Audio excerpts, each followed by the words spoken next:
Desert Encounter Commander Sarah Chen's breathing echoed inside her helmet as she navigated the rust-colored terrain of the Martian desert.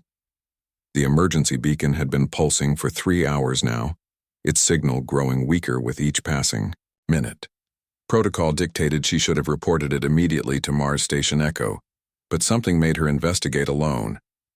The crashed vessel lay half buried in a crater, its sleek alien design unmistakable even through the damage.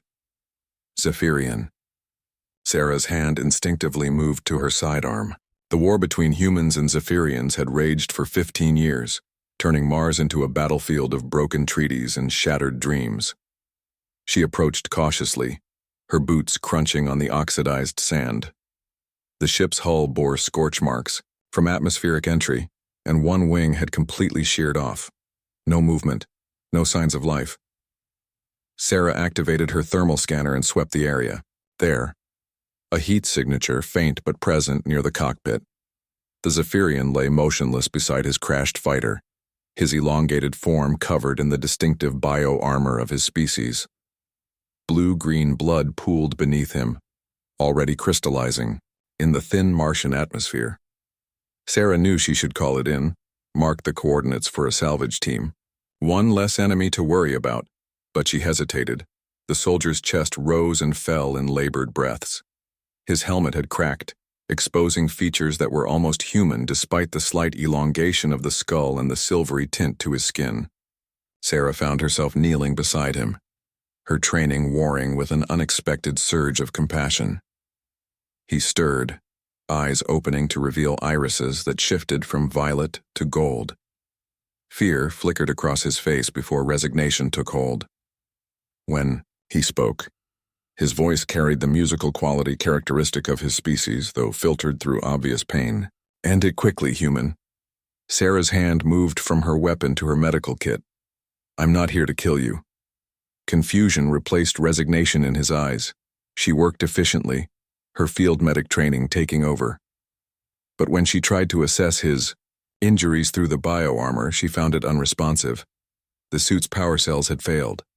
"I need to remove your armor to treat your wounds," she said, surprised by the gentleness in her own voice. The Zephyrian, barely more than a youth by his species standards, nodded weakly. Sarah's gloved fingers found the manual release catches and the chest plate fell away. Underneath, he wore a thin mesh shirt soaked with blood. Without hesitation, she tore it open to examine the damage. What she saw made her freeze. Burned into his chest, directly over his heart, was a pattern she knew too well, the double helix of human DNA, surrounded by numeric sequences she recognized from her own genetic markers. It wasn't a tattoo or a scar. It was as if the pattern had been branded into his very cells, glowing faintly with bioluminescence. "What is this?" she whispered. The Zephyrian's eyes had closed again. "I don't know. Always been there. My shame. My secret." Sarah's mind raced. Genetic markers didn't just appear on alien physiology. This was deliberate, purposeful. But why? And how? She forced herself to focus on the immediate need. 3 deep gashes ran across his torso, likely from shrapnel during the crash. She could treat those. As she worked cleaning and sealing the wounds with biogel, she couldn't stop glancing at the DNA pattern. It pulsed gently, almost like a heartbeat. The numeric sequences, they were coordinates. Earth coordinates. But not current ones. These were from before the war, when the two species had still attempted diplomacy. "What's your name?" she asked, trying to keep him conscious. "Crix." His voice was weaker now. "Fighter pilot, 3rd Squadron. Serial number." "I don't need your serial number. I'm Sarah." She finished applying the med seal. "These wounds are serious but treatable. You'll live." "Why?" The question held genuine bewilderment. "We are enemies." Sarah looked at the DNA pattern again. "I'm not sure we are. Not anymore." Her comm unit crackled. "Commander Chen, report your position. Sensors. Show Zephyrian craft debris in your sector." She had to make a choice. Follow protocol. Report the enemy soldier. Let him be captured and interrogated. or follow her instincts about the impossible marking on his chest. "Negative contact," she said into the comm. "Debris only. No survivors. Continuing patrol." "MER" was the first lie she'd told in her military career. Crix's eyes opened, studying her with new interest. "You risk much. That pattern on your chest, it means something. Something important." Sarah helped him sit up. "Can you walk? We need to move. Both our forces will send search teams." He nodded, struggling to his feet with her support. As they stood, Sarah noticed he was taller than most Zephyrians she'd encountered. His movements somehow more familiar, more human-like despite the alien physiology. "Where will we go?" he asked. Sarah pointed toward the distant mountains. "There's an abandoned research station in the Mariner Valley. Old terraforming project from before the war. We can shelter there while you heal." They salvaged what supplies they could from his crashed fighter. Emergency rations, a portable atmosphere unit, and surprisingly, a small data pad that had survived the impact. Crix tucked it carefully into his belt, a gesture that didn't escape Sarah's notice.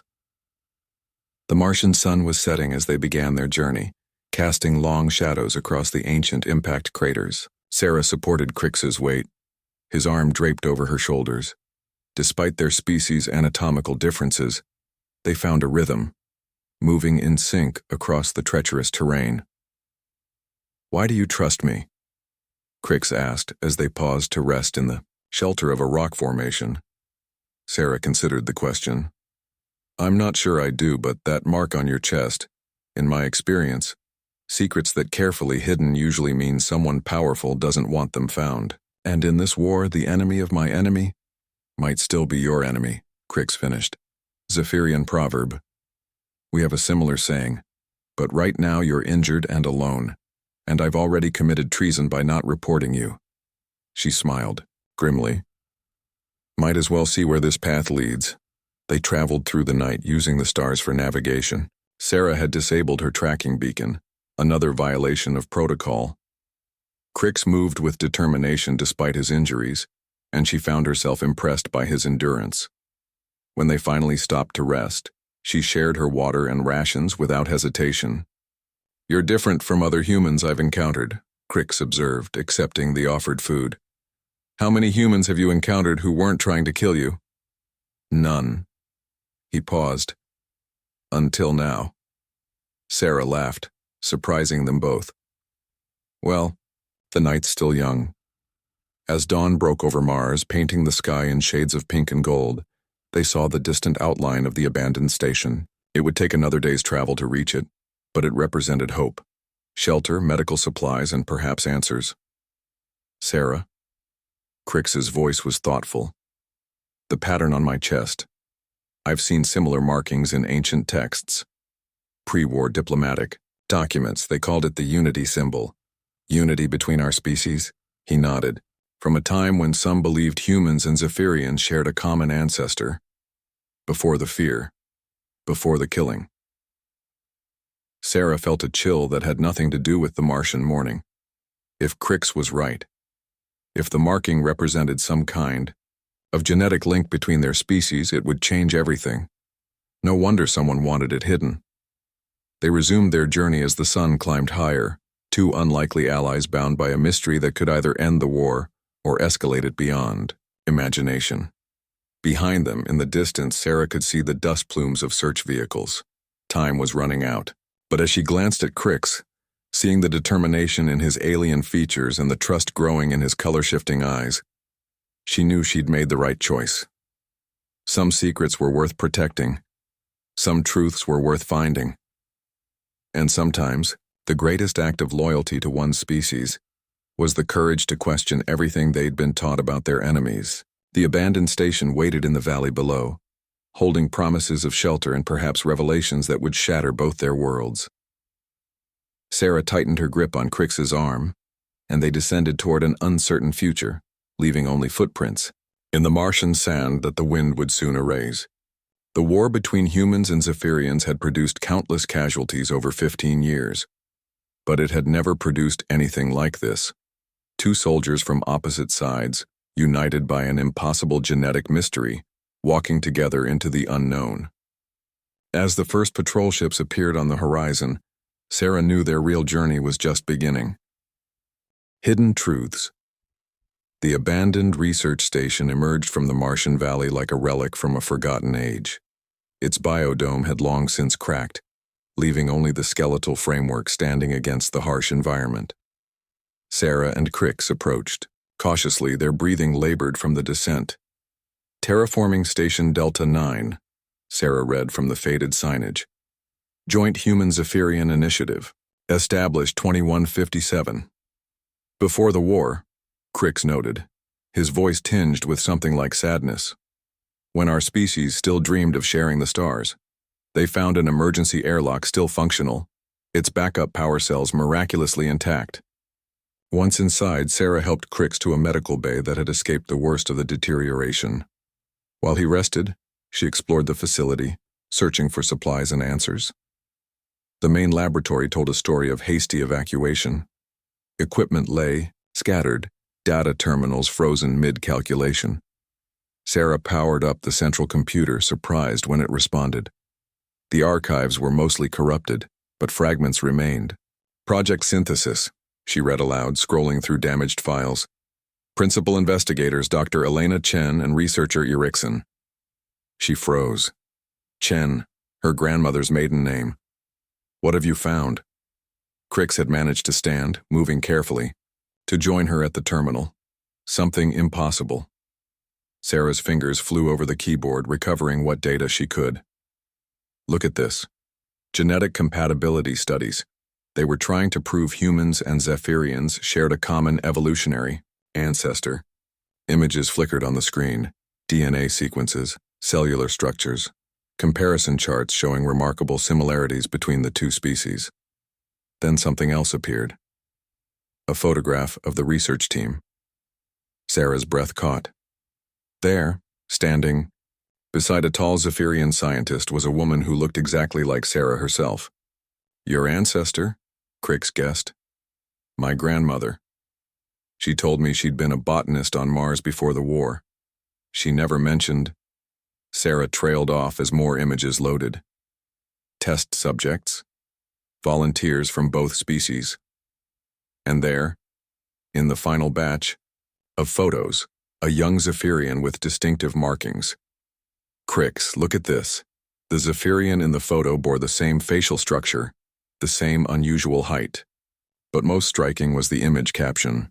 Subject 7KX. First successful integration of human genetic markers. Crix stared at the screen, his color-shifting eyes cycling through emotions Sarah couldn't interpret. That's my lineage marker. My grandfather. But this can't be. My family records show no connection to human research. A new file opened automatically. A video log, partially corrupted but playable. The image showed Sarah's grandmother and the Zephyrian researcher Erickson standing before a medical pod. Day 437 of Project Synthesis. Elena Chen's voice was younger but unmistakable. We've achieved successful genetic integration.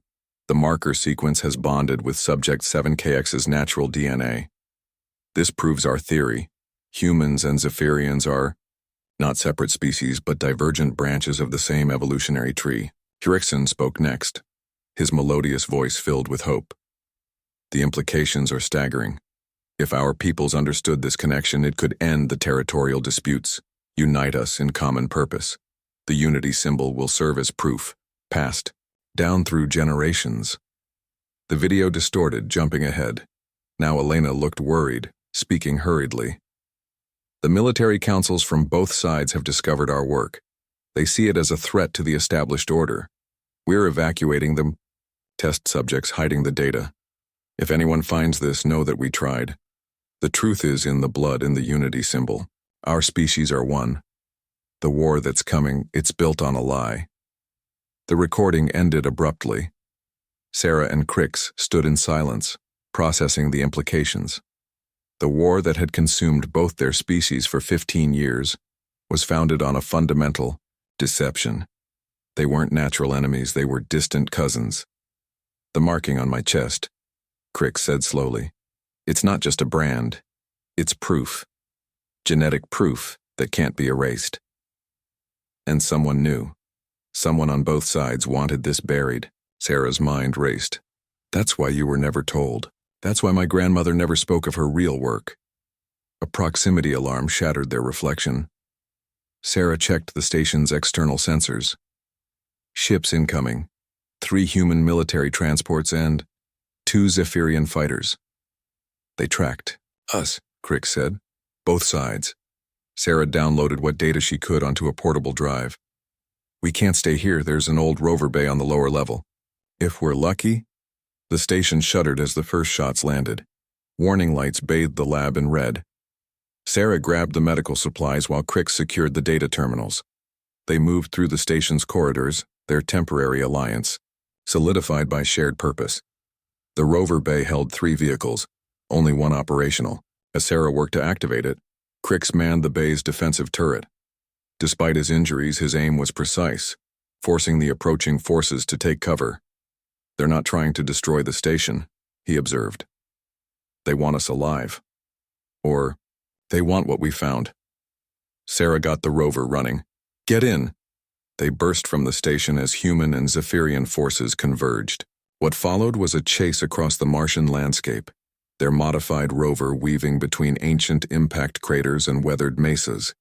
Sarah drove while Crick used his fighter pilot instincts to predict their pursuers' movements. Hard left, he called out. Sarah obeyed without question, narrowly avoiding a plasma burst that would have disabled their vehicle. Behind them, an unusual scene unfolded. The human and Zephyrian forces, supposedly enemies, coordinated their pursuit with suspicious efficiency. No shots were exchanged between them, all their fire focused on Sarah and Crick. They're working together, Sarah realized. Whoever wants this secret buried has influence on both sides. They drove through the night, using every trick Sarah had learned in her years of Mars patrol. When their rover finally gave out, they were deep in the Valles Marineris, the grandest canyon in the solar system. They took shelter in a cave system, sharing the last of their water as they caught their breath. We can't run forever, Crick said. His wounds had reopened during their escape and exhaustion showed in every line of his body. Sarah examined the data drive they'd saved. We don't need to. We just need to get this information to someone who'll listen. Someone not connected to the military hierarchy. The neutral colonies, Crick suggested. The asteroid miners, they've stayed out of the war. It's a long shot, but it's something. Sarah created a backup of the data, encoding it with both their genetic signatures. If something happens to one of us, the other continues. Crick nodded. Sarah, what we've learned changes everything, but it also makes us the most dangerous people in the solar system.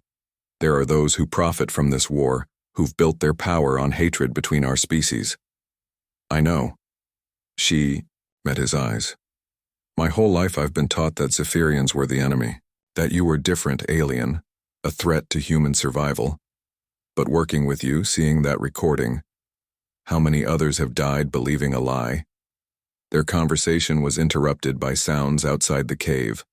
Not the rumble of military vehicles, but something else. Footsteps, whispered voices. Sarah and Crick prepared for a last stand. But what entered their shelter surprised them both.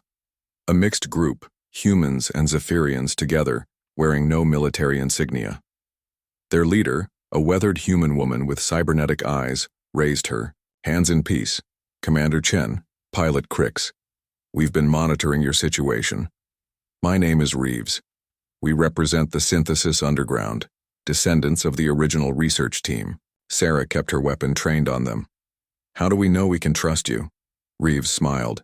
Because we've been protecting people like Crick for generations, those with the Unity symbol. There are more than you think hidden in both populations.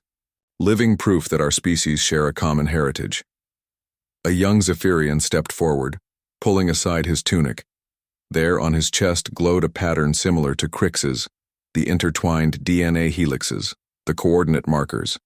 We've waited for someone like you, Commander. Someone from within the military structure who would see the truth and act on it. How many? Crick asked, wonder in his voice. Hundreds, Reeves replied. Maybe thousands. Scattered across the system, the original project created several bloodlines before it was shut down. We've been protecting them, gathering evidence, waiting for the right moment to reveal the truth. Sarah lowered her weapon. And you think that moment is now? The war has reached a tipping point. Both sides are exhausted, resources depleted. If we can present proof of our shared ancestry, show them the unity symbols, reveal the conspiracy that's kept us fighting, there's a chance for peace. Or they'll destroy us all to keep their secret, Crix pointed out. Perhaps. But doing nothing guarantees the war continues. More die. More hatred builds on a foundation of lies. Reeves held out her hand. Join us. Help us end this. Sarah looked at Crix. Despite their different species, she saw her own thoughts reflected in his eyes. They'd started as enemies, learned to trust each other, discovered a truth that could reshape the galaxy. The choice was clear. She took Reeves's hand. What do you need us to do? The plan was audacious. Use the upcoming peace summit on Europa, a meaningless political gesture that neither side expected to succeed, as a platform to reveal everything. The unity symbols, the genetic evidence, the conspiracy that had suppressed. Sarah and Crix would be living proof, their partnership a testament to what was possible. As they prepared to leave Mars, heading for a hidden transport that would take them to the outer system, Sarah found a moment alone with Crix. His wounds were healing, but she sensed a deeper pain. Your family, your people, they'll see you as a traitor, she said. As will yours. But we know the truth now. We can't unknow it. He placed a hand over the unity symbol on his chest. My grandfather volunteered for this. He believed in a future where humans and Zephyrians stood together. I choose to honor that belief. Sarah smiled. For what it's worth, I'm glad it was. Your ship that crashed in my sector. I'm glad I found you. Fate, perhaps. Or the universe correcting a long-standing error. Crix's eyes shifted to a warm gold. Either way, I'm grateful. We may have started as enemies, but I believe we've become something more. They boarded the transport as dawn broke over Mars for the second time since their meeting.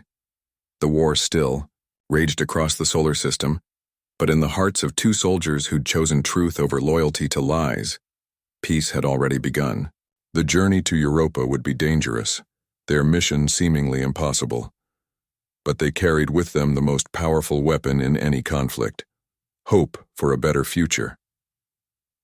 As Mars dwindled in the viewport behind them, Sarah thought of her grandmother, Elena, of researcher Erickson, of all those who'd tried and failed to prevent this war. Their legacy lived on in the unity symbols, in the hidden truth that humans and Zephyrians were one people, artificially divided. It was time to honor that legacy, to finish what they'd started. The greatest battle of the war lay ahead, and it would be fought not with weapons, but with truth. The Choice Europa station orbited Jupiter's icy moon like a crystalline web, its transparent corridors and meeting chambers designed to inspire transparency in negotiations. Sarah stood at the viewport, watching delegates from both species arrive for what most considered a pointless peace summit. Beside her, Crix adjusted the formal robes that concealed his unity symbol. Nervous? She asked. Terrified, he admitted. Combat is simple. This politics and revelation, it's far more dangerous. Reeves approached, her cybernetic eyes whirring as they focused. Final prep meeting in 5 minutes. The underground has people in place. Journalists, minor delegates, security personnel. When you reveal the truth, we'll ensure it spreads before anyone can suppress it. The meeting room held 20 members of the Synthesis Underground, humans and Zephyrians working in perfect coordination. Their leader, Dr. Marcus Webb, a descendant of Project Synthesis scientists, outlined the plan once more. The summit's opening ceremony will have maximum media coverage. Sarah, as a decorated commander, you've been granted speaker privileges. You'll begin with standard military assessment, then pivot to the discovery. Crix will provide living proof. Our people will simultaneously release all archived data to public networks. And if they try to stop us, asked a young Zephyrian. They will, Webb said grimly. But stopping a broadcast is one thing. Stopping an idea whose time has come? That's impossible. Sarah spent the next hours reviewing her speech, memorizing every word. The truth had to be delivered perfectly, irrefutably. Crix worked with underground technicians, preparing visual displays that would show his unity symbol and the genetic evidence in undeniable detail. As the summit approached, tension filled the station. Security was tighter than usual. Both species, military forces on high alert. Sarah noticed unusual patterns. Certain officers seemed to be watching her specifically, tracking her movements. We may have been compromised, she told Reeves, or they suspect something. Too late to back out now. Remember, once the truth is out there, they can't put it back in the bottle. The opening ceremony filled Europa Station's grand amphitheater. Delegates from Earth, Mars, the outer colonies, and every Zephyrian settlement gathered under the transparent dome. Jupiter's roiling storms providing a dramatic backdrop. Sarah sat in the military section, Crix hidden among the underground supporters. High Admiral Morrison gave the opening address, his words empty rhetoric about exploring peace opportunities while maintaining military readiness. Sarah knew him well, a warhawk who'd profited from the conflict. Beside him sat Zephyrian war conductor Thixar, equally invested in continued hostilities. Then came her turn. Commander Sarah Chen, Mars Defense Corps, presenting military status assessment. Sarah walked to the podium, her heart hammering. The speech she was supposed to give lay before her. Troop movements, resource allocations, strategic positions.